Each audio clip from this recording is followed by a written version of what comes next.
নমস্কার, আমি মুক্তি। আজকে আমি রান্না করছি আমুদি মাছের তরকারি। তার জন্য আমি এখানে বেগুন, আলু, সিম, তারপর পেঁয়াজকলি সব কিছু কেটে একসাথে ধুয়ে নিয়েছি। এই সব সবজিগুলো দিয়েই আজকে তৈরি করব এই আমুদি মাছের তরকারি। এখানে আমুদি মাছগুলোকে আমি ভালো করে ধুয়ে নুন হলুদ মাখিয়ে নিয়েছি।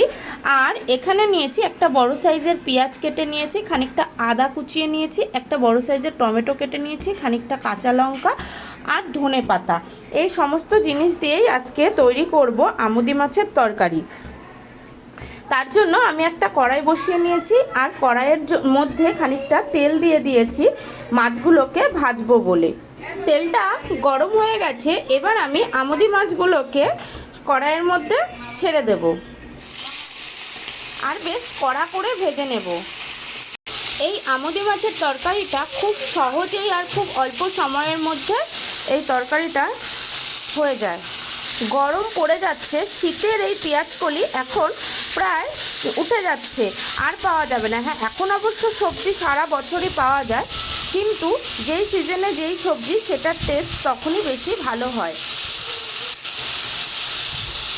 তাই আজকে এই সব শীতের সবজি দিয়ে তৈরি করব আমুদি মাছের তরকারি। মাছগুলোকে কড়া করে ভেজে তুলে নিয়েছি। এইবার আমি তরকারিটা রান্না করব। তাহলে চলুন দেখি কিভাবে তরকারিটা রান্না করা যায়।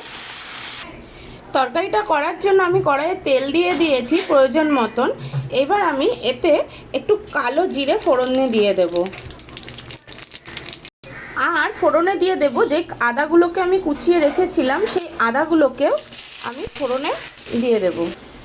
এবার আমি কাঁচা লঙ্কাগুলোকেও দিয়ে দিই, তারপর দেব এই পেঁয়াজগুলোকেও দিয়ে দেব। এবার এগুলোকে একটু ভাজা করব হালকা। আদাটা দেখুন বেশ কালার ধরে গেছে, পেঁয়াজটা হালকা একটু নাড়িয়ে নিই। পেঁয়াজ, লঙ্কা, আদা সব বেশ লাল হয়ে এসেছে। এইবার আমি এই সবজিগুলোকে এর মধ্যে দিয়ে দেব।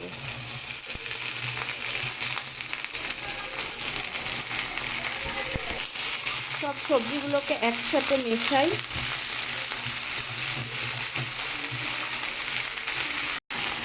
সবজিটা ভালো করে মিশিয়ে নিয়েছি। এবার এতে আমি দিয়ে দেবো প্রয়োজন মতন হলুদ,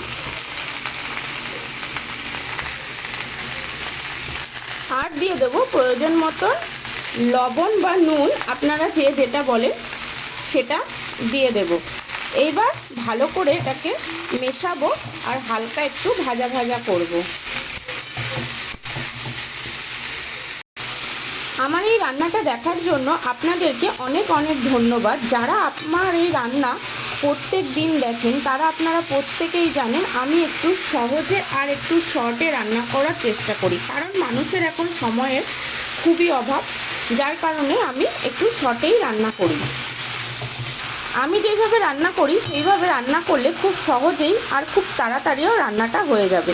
আচ্ছা, আমি এবার এই সবজিগুলোকে একটু ঢাকা দিয়ে দেবো।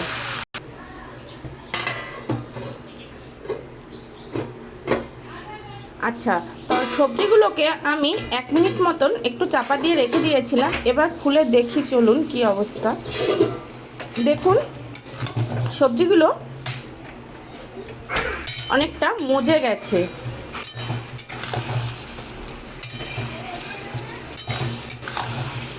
এবার আমি এই সবজিগুলোতে কিছু গুঁড়ো মশলা দেব। প্রথমেই দিয়ে দেব একটু জিরের গুঁড়ো, তারপর দেব একটু ধনের গুঁড়ো, তারপরে অবশেষে দেব একটু লাল লঙ্কার গুঁড়ো। এটা কালার আনার জন্য, আপনারা যদি চান দিতেও পারেন, নাও দিতে পারেন, সেটা অপশনাল। লঙ্কার গুঁড়োটা আপনারা অল্পই ব্যবহার করবেন, আমিও অল্পই দিয়েছি, কারণ প্রথমেই আমি 4টে কাঁচা লঙ্কা চিড়ে দিয়েছি। যারা ঝাল বেশি খান তারা বেশি দিতে পারেন, আর যারা ঝাল অল্প খান তারা তো অপশনাল আছে, দিতেও পারেন নাও দিতে পারেন। এবার আমি সব সবজিগুলোকে একসাথে ভালোভাবে মিশিয়ে নেব। আমি সবসময় বলি গুঁড়ো মশলা যখনই ব্যবহার করি তখনই এতে একটু জল দিই, তাই আমি এখন একটু জল দেব। জল দিয়ে তারপরে ভালোভাবে এটাকে মেশাবো। এই যে আমি এই 1 ঢাকনা মতন একটু জল এতে দিয়ে দিচ্ছি, তারপর এটাকে ভালোভাবে মেশাবো।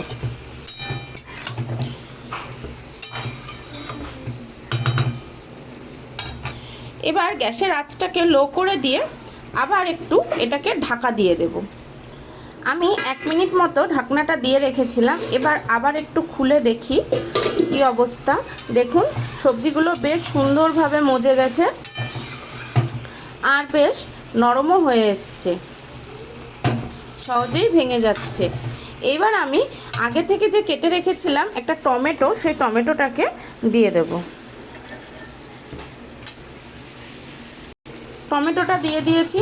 এবার এটাকে ভালোভাবে মিশিয়ে নিই। এবার আমি গ্যাসের আঁচটাকে হাই করে দেব।